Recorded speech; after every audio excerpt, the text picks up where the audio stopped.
வருஷத்துக்கு முன்னாடி ஆப்பிரிக்காவில் இருந்தவங்க தான் உலகெங்கும் பயணித்து பரவி வந்திருப்பாங்க. அப்படித்தான் 15 லட்சம் வருஷத்துக்கு முன்னாடி தமிழ்நாட்டில் அந்த தடயம் கிடச்சிருக்கு. அதனால் 45 வருஷத்துக்கு முன்னாடி தோணின ஆப்பிரிக்கர்கள் தான் உலக நாடுகள் எல்லாம் ஃபுல்லாக பரவியிருக்காங்க அப்படின்னு சொல்லிட்டு அவர் சொல்கிறாரு. இதில் ஒரு மாற்று கருத்து எனக்கு இருக்குது. அது கேட்குற உங்களுக்கு எப்படின்னு தெரில. ஆப்பிரிக்காவில் 45 லட்சம் வருஷத்துக்கு முன்னாடி தோன்றினது கூட உண்மையாக இருந்திருக்கலாம். அதே மாதிரி பூமி பந்தில் இந்த உலகத்தில் ஒவ்வொரு பகுதியிலையும் மக்கள் 45 லட்சம் ஆண்டுகளுக்கு முன்னாடி 50 லட்சம் ஆண்டுகளுக்கு முன்னாடி அது குரங்குலேருந்து தோண்டியிருக்கலாம். இல்லைனா ஒரு செல் உயிரிலிருந்து படிப்படியாக பரிணாம வளர்ச்சிப்படி வந்திருக்கலாம். ஆனால் அதை கடவுள்கள் தோற்றுவித்தாங்க மனிதர்களை அப்படின்னு சொல்லிட்டு நான் நம்பலை. அதுக்கு வாய்ப்பும் கிடையாது. அறிவுள்ள சமூகம் அப்படி சிந்திக்காது. ஆனால் அவங்க ஒட்டுமொத்த உலக மக்களும் ஆப்பிரிக்காவிலேருந்து தான் கிளம்பி வந்தாங்க அப்படின்னு சொல்கிறதையும் ஏற்றுக்க முடியல.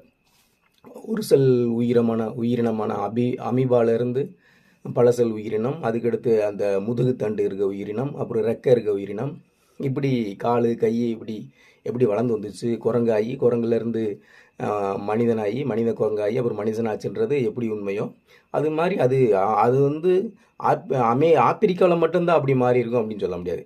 ஏன்னா இந்த பூமி பந்தில் உலகம் முழுக்க நீர் இருந்திருக்கு, காற்று இருந்திருக்கு, உயிர்கள் வாழ்கிறதுக்கான உலகம் முழுக்க எல்லா சூழ்நிலையும் இருந்திருக்கு. அப்படி இருக்கும்போது எல்லா இடத்துலையும் அந்த நாகரிக வளர்ச்சி, அந்த ஒரு செல் உயிரினத்திலிருந்து குரங்கு மனித குரங்கு வரைக்கும் எல்லா இடத்துலையும் அந்த பரிணாமம் ஏற்படுறதுக்கு வாய்ப்பு இருந்திருக்கும். அதனால் ஆப்பிரிக்காவிலேருந்து தான் உலகம் முழுக்க போனாங்க அப்படின்ற ஒரு கருத்தை ஏற்றுக்க முடியாது.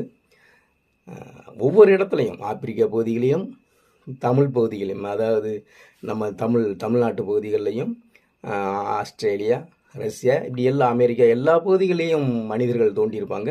அவங்க அந்த சூழ்நிலைக்கு ஏற்ப அவங்க அந்த வண்ணங்கள் கூட கலர் கூட மாறி இருக்கலாம். வெயிலான பகுதிகளில் பிறந்த ஆப்பிரிக்கர்கள் கருப்பாகவும், பனி நிறைந்த பகுதிகளில் இருக்க ரஷ்யர்கள், அமெரிக்கர்கள், ஐரோப்பியர்கள்லாம் வெள்ளையாகவும் அந்த வெயில் படாத காரணத்தினால அப்படி அந்த அவங்களோட தட்பவெட்ப நிலைக்கு ஏற்ற மாதிரி அந்த வண்ணங்களும் அவங்க குரல்களும் தமிழர்கள் அந்த வெயிலான பகுதியில் இருக்கிறதுனால அவங்க ரொம்ப ஹார்டாக பேசுகிறாங்க. ரொம்ப பனி இருக்கிற சூழ்நிலையில் இருக்க ரஷ்யாக்காரங்களும் அமெரிக்காரர்களும் ஐரோப்பியன் யூனியன் மக்கள் அந்த மூச்சு காற்றை விட முடியாத அளவுக்கு அவங்க தசு புசுன்னு பேசுகிறாங்க. இப்படி ஒரு ஒரு மனிதன் ஆப்பிரிக்காவிலிருந்து தான் உலகம் முழுக்க பரவுனான் அப்படின்னு சொல்கிறத ஏற்றுக்க முடியாது.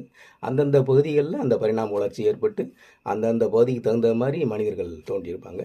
தமிழர்களும் ஆப்பிரிக்காவிலேருந்து வந்தவங்களில் அவங்க இங்கேயே திளைத்தவர்கள் அப்படின்ட்டு நான் நம்புகிறேன். மாற்று கருத்து இருந்தால் நீங்களும் சொல்லலாம், இல்லை வீடியோ போடலாம். நன்றி.